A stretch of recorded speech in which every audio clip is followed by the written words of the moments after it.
It had been a rollercoaster year for the iPhone 14 Pro Max, and I am reviewing this device for the third time now, of course due to a couple of reasons. The major one being the iOS 17 update, which makes this smartphone even more interesting. This is the perfect time to revisit the iPhone 14 Pro Max, especially when we know that the holiday season is near. Plus, Apple is soon to launch the iPhone 15 series, which means that this smartphone over here will sell for cheap on contract. So let us revisit the smartphone and see what the hype is all about with iOS 17 features on this iPhone 14 Pro Max. A couple of things straight out of iOS 17 which makes the experience better is the dynamic island, as this has matured so much so and almost every application out there is able to take an advantage of it. At the first, when this dynamic island came out, I thought it is just a gimmick, but hey, these features over here changed my opinion about how this iOS 17 is making the full utilization of those features on the dynamic island on this iPhone 14 Pro Max, and there is a bit of fun and hilarious stuff as well. Like, there are certain applications out there that allow you to have a pet running, chilling, or sleeping on top of the dynamic island or within it, which is a funny one over here. One great thing is that swiping out of the applications like the timer and the music applications so that they can sit on the dynamic island for stunning visuals and controls whenever you want to go back to that application. The dynamic island showing the battery of your AirPods is cool, and so is the timer for the alarm as a part of the live activity feature. Smart. For those who do not know anything about the live activity feature, anything that is alive and is actively being shown on a dynamic island / the lock screen is a live activity feature. Say, a live timer, a delivery app like Uber, a weather application, a to-do timer, or a simple timer. This is the new way of interacting with notifications and the feature of Apple with the iPhone notification, and this one over here is the best implementation in comparison to any smartphone out there in the market. There are so many examples of it, but hey, you got the point. It is all about the utility, and I'm convinced that how this iPhone 14 Pro Max update is turning out. One thing to notice is that this is a beta version of iOS 17 that I'm using, and the battery life is even worse than the one that we have with the iOS 16.5 or iOS 16 on this smartphone. And on top of that, the charging is too slow.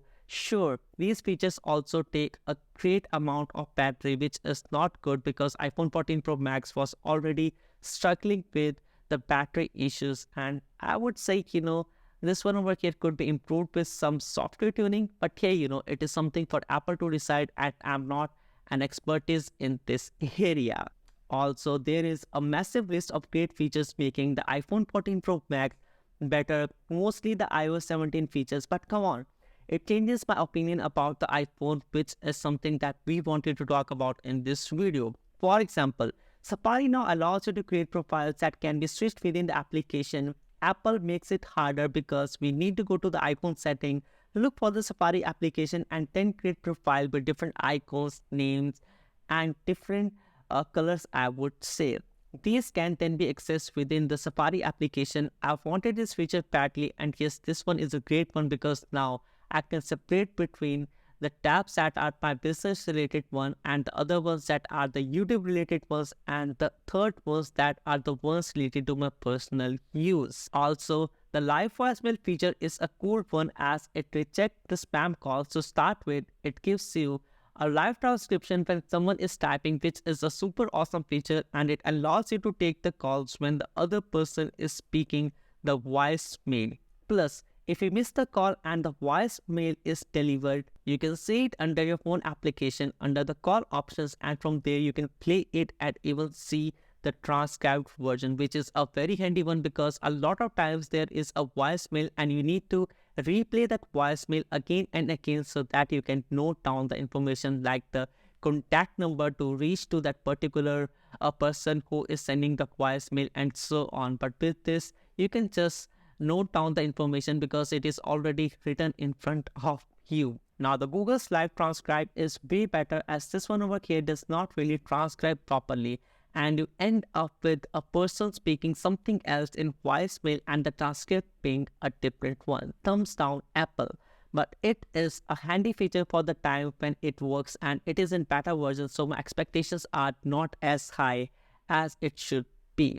Another set of great features that improves experience on this iPhone 14 Pro Max is the one where you can record the FaceTime call when someone misses your FaceTime. Also, you can use the iMessage location sharing feature so that the other person knows that you have reached the location or something happened in the way. And also, one more thing. Now you can swipe to reply an iMessage just like the one that you do in WhatsApp or any other application that is not a messaging one. And yes, the whole iMessaging menu is redesigned for a better good. One great feature is also a personalized call feature, and also the name drop feature is a good one. I am unable to test the name drop feature, but the personalized call feature is aesthetically pleasing. I noticed that Apple is also working on reachability on the iOS 17 with this iPhone 14 Pro Max, and the entire menu is just shifted down when you call someone, which is a very good feature because sometimes the calling features are way too high for someone to reach with the single hand on a bigger smartphone. So shifting the whole UI a bit down is, in my opinion, a great UI feature, and all the companies should learn from it. And I do not want to forget about some other cool features like the standby mode, which looks aesthetically pleasing on iPhone as well. And it also works on the non-pro models, which is a good thing because it does not require always on display to work this feature out, which is, in my opinion, is a great thing. It is a great addition to my motion grade desk, and I really like this feature because sometimes I do not just want to use my smartphone, but just want it to have a calendar and clock in front of me when I'm studying or doing some important piece of work. Even though everything as discussed is iOS 17 related, but it makes the entire package way more appealing, and this is what we want with our iPhone devices, because with iOS 16.5 things were not as interesting, and this one over here is a major game changer when we know that the price of the smartphone will go down within just a month or two. Now, you would have one question: what about the cameras? Did the camera become worse or good? There is a good news for you guys because the iPhone 14 Pro Max camera did improve after this iOS 17 update. Now, if you would go to the iPhone settings and look for the camera icon and open the camera settings, you get to see the photographic styles. I think we got them with iOS 16.5 update, which I did not notice before, but now your images can range from normal to rich contrast and also from warm to cool tone. The style shows you the tone, and the warmth, like this one labeled over here as rich contrast, shows the tone to be -50 and warmth to be 0. This rich contrast one is my favorite one over here, and I think is the most appealing one to general eyes of a daily user. Apple has also finally corrected the auto exposure feature on the iPhone 14 Pro Max, and also the contrast and the black levels of photographs is also a major improvement on this 48 megapixel new sensor, and the thing looks so much better. I swear that the difference is worth noticing, and I like Apple improving over here, and that is all about the thing. Apple ecosystem is very strong. They do not want you to purchase a new smartphone for the little camera improvements, but what they want to do is that they just want to improve the experience, and they know that you are going to upgrade in a few years as well. But making the software improvements is a major thing, and that is the strongest point that any other Android smartphone is lacking, which is the software updates and the improvements on the iPhone series. Now, with this new update, I will rate this camera as A+ tier / the S+ tier, as I say. It is a great point shooting and a recording camera. Another thing that I noticed is that now you can preserve the larger settings under the camera settings to have the same exposure each time while shooting videos and taking photographs. So the next time you do not have to adjust if you already like the one you had the last time. You can also set the default video recording to 4K 60 FPS for normal or 4K 30 FPS for cinematic if you forget to switch every time, just like me. It happens a lot to me, and a lot of time I had to upload a video in 1080p just because I forgot to enable this 4K cinematic option over here. I shoot all my videos on the iPhone with just a single 200-watt studio light setup, and it does an amazing job of shooting great videos. Okay, the things that suck on the iPhone 14 Pro Max, and you already know that I do not like the battery life and the slower charging speed of this iPhone 14 Pro Max. But there are a few other things that are worth noticing. There are too many glitches on this iPhone, and I'm talking about the time from even before I switched to this beta UI. The Wi-Fi reception is still dropping sometimes, at least for me, and the app freezes are still there.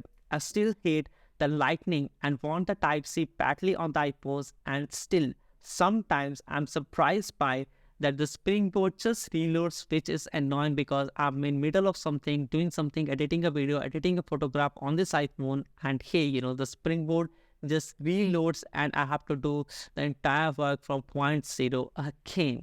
Now, the design, which is one of the least interesting parts, because the iPhone 14 Pro Max speaks premium, we already know, and it is sitting really well with the redesigned front with the excellent build quality, flat edges, a flat screen, solid click buttons, and a good amount of height to the smartphone.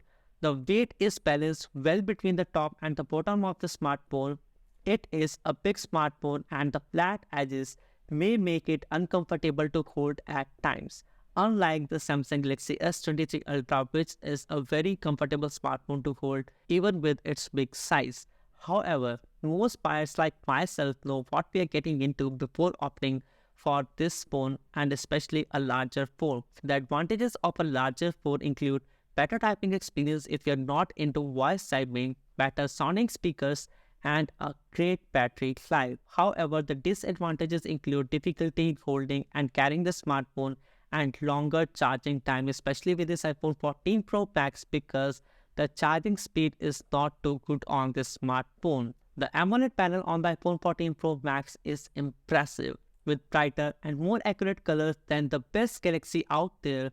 The 2000 nits of peak brightness is a real difference when compared to the iPhone 13 Pro Max, and the ambient sensors work well to increase or decrease the brightness automatically depending on whether you are indoors or outdoors. The UI and the AI loaded features on the iPhone 14 Pro Max have come a long way as well.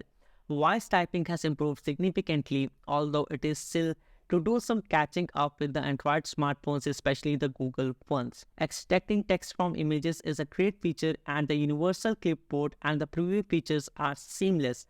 Additionally, the 50-megapixel camera can now be used as a webcam on your MacBook as well. One thing that I still dislike is that the dynamic island is placed a bit lower than the notch, cutting off some visible content while playing games or consuming media in the full screen. I would still give it to the Apple for the S-tier animations, making the product really shine.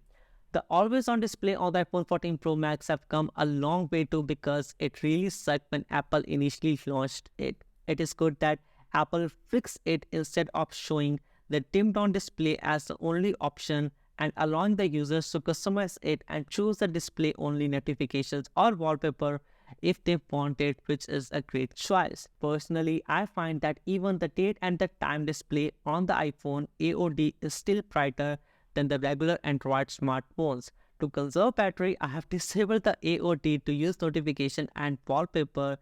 If it is not for the battery drain, I would believe that Apple has implemented the best version of the lock screen widgets on the always-on display in comparison to any Android smartphone out there. The last thing that I want to talk about on this iPhone 14 Pro Max is the performance on this smartphone. And yes, this one over here is a really good performing smartphone, and the A16 Bionic chip is aging really well. Minus, it sometimes hits a lot, which could be one of the reasons of the battery drainage on this smartphone. But hey, it could be fixed with a software update, or maybe with iOS 17 when the official build will be out. The things will change on this A16 Bionic chip, and this will sustain way more better than what we are having right now.